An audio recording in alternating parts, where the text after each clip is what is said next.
mis toimub.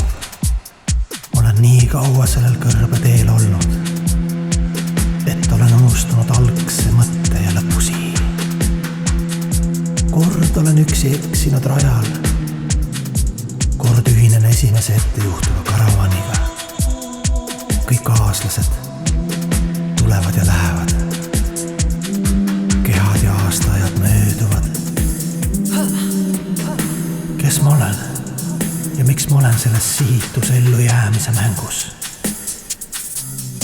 Kuidas lugeda südamekaardilt Jumala juurde jõudmise õige ilmakaar?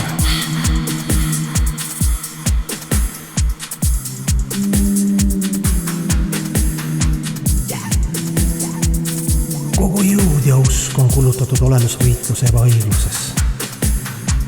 Pühalikud vaimuomadused on unustatud iha, viha ja kadeduse rägastikus.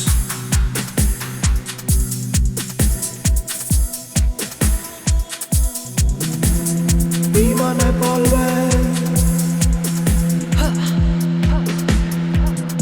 ainult kahetsuse ja andeks palumise palve on jäänud.